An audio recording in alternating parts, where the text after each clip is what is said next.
এখানে অনেক ভাইরা বলে কয় মোবাইল চালালে এত কিছু মনে পড়ে না, কিন্তু যখন নামাজে দাঁড়ায় আল্লাহু আকবার।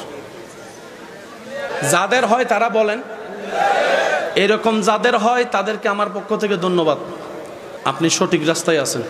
এখানে অনেকে আছে না, একবার উজু বানাইলে বারবার মনে সন্দেহ লাগে, হয়েছে না মনে হয় এটা 3 বার ধুইছি নাকি ধুই নাই, ভুল হয়েছে মনে হয়, কুলি কি করছি না করি নাই, অজু কি হয়েছে না হয় নাই, কাপড়ে কি ময়লা লাগছে না লাগে নাই। আপনাকে আমার পক্ষ থেকে ধন্যবাদ, কারণ আপনার ভিতরে এখন ঈমানের আলো আছে, তাই শয়তানে জ্বালাচ্ছে। যেই ঘরে আলো নাই সেই ঘরে শয়তান।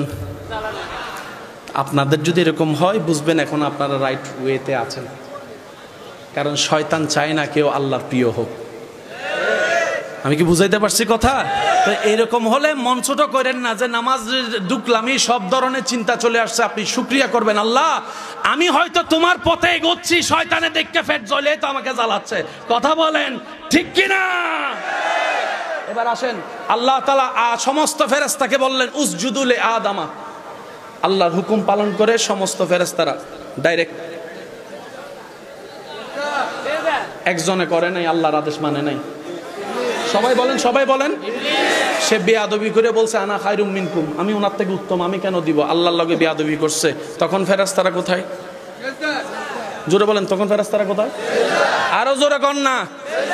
সে মার্কেটিং বেয়াদবি করতেছে, আল্লাহ পাক রাগান্বিত হয়ে আবা ওয়াস্তাকবারা ওয়া কানা মিনাল কাফিরিন বলে তার সমস্ত সার্টিফিকেট ক্যান্সেল করে তাকে লানত দিয়ে বের করে দিছে, একদম বাইর করে দিছে। ফেরেশতারা উঠা দেখে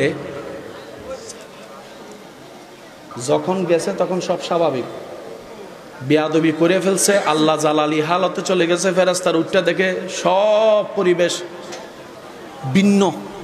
ফেরেশতারা আল্লাহর সে রাগ থেকে বাঁচার জন্য আবারও সিজদা দিছে। আরেকটু জোরে কোন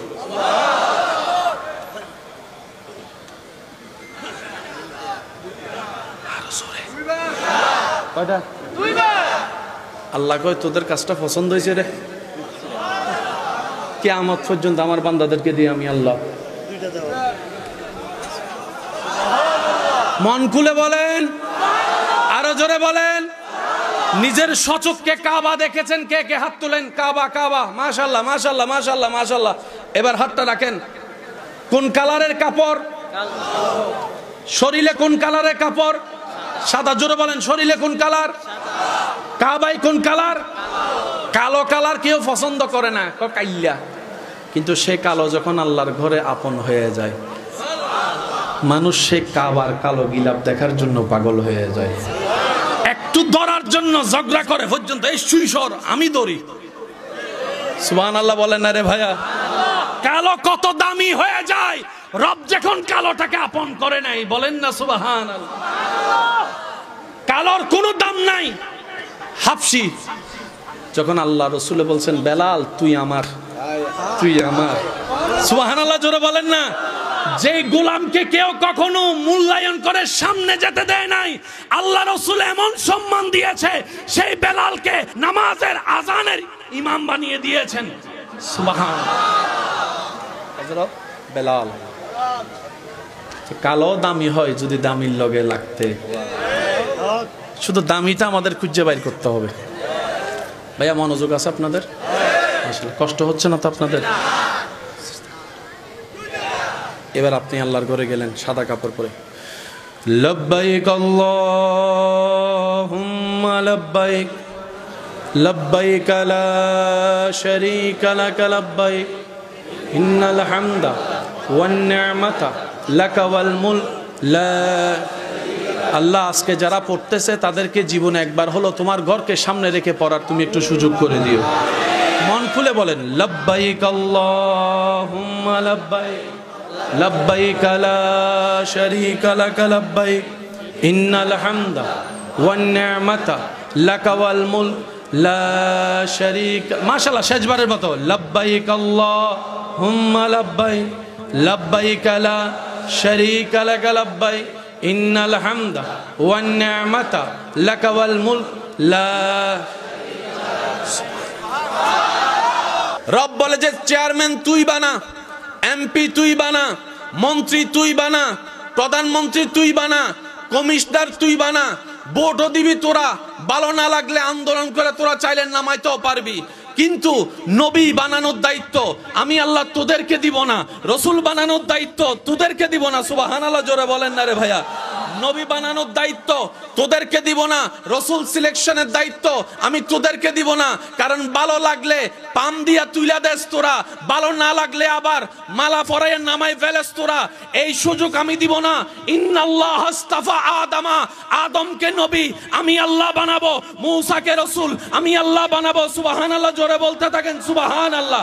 ঈসাকে নবী আমি আল্লাহ বানাবো, দাউদকে নবুয়ত আমি দিব, ইউসুফকে নবুয়ত আমি দিব, সরকারে মদিনা রাহমাতুল লিল আলামিন তোদের নবীকে সমস্ত নবীদের ইমাম আমি আল্লাহ নিজেই বানাই দিব। তাহলে একটা চাইলে পরিবর্তন করতে পারেন। জোরে জোরে জোরে জোরে। এই যে দেখেন কিছুক্ষণ আগে প্যান্ডেলের কাপড়টা লাগাইছে, এখন ওনারা খুলে ফেলতেছে, তাহলে পরিবর্তন হয়েছে কি হয় নাই? তাই আদম নবীরে পরিবর্তন করে আরেকজনকে বসান। জোরে বলেন না, জোরে বলেন না। রব বলে যে নবীর দায়িত্ব আমার, রসুল বানানোর দায়িত্ব আমার। বান্দা এই জায়গায় তোমার নাক গলানোর কোনো সুযোগ, আওয়াজটা আর একটু ছোট হবে, সুযোগ তো আল্লাহ আমরা করব তো কি করব? রব বলে যে জিব্রাইলকে আমি বানিয়েছি তুমি মেনে নিবা, মিকাইলকে আমি বানিয়েছি তুমি মেনে নিবা, ইসরাফিলকে আমি বানিয়েছি তুমি মেনে নিবা, দাউদকে আমি বানিয়েছি তুমি মেনে নিবা, আদমকে বশর আমি বানিয়েছি তুমি মেনে নিবা, মূসাকে কালিমুল্লাহ আমি রব বানিয়েছি তোর কাজ মেনে নেওয়া, ঈসাকে রুহুল্লাহর দায়িত্ব আমি দিয়েছি তোমার কাজ মেনে নেওয়া, মুহাম্মদকে হাবিবুল্লাহর আসন আমি রব দিয়েছি তোমার কাজ মেনে নেওয়া, মেনে নেওয়া, মেনে নেওয়া। আমানতু বিল্লাহি ওয়া মালাইকাতিহি ওয়া কুতুবিহি ওয়া রাসূলিহি ওয়াল ইয়াউমিল আখির। চিৎকার দিয়ে বলেন সুবহানাল্লাহ। নারে তাকবীর, আল্লাহু আকবার, নারে রিসালাত, ইয়া রাসূলুল্লাহ, সৈয়দ মুহাম্মদ মুকাররম বারিশ সাহেব জিন্দাবাদ, জিন্দাবাদ। ইমানদার ভাইরা আওয়াজ দিয়ে বলেন আমাদের কাজ কি নেওয়া, মেনে নেওয়া। আর একটু ছোট করে বলেন ওরা শুনবে। আমাদের কাজ কি নেওয়া, কি মানব, কতটুক মানব, প্রশ্ন এখানে। মেনে তো নিলাম, কতটুক মানব? রব বলে যে 100-তে 100।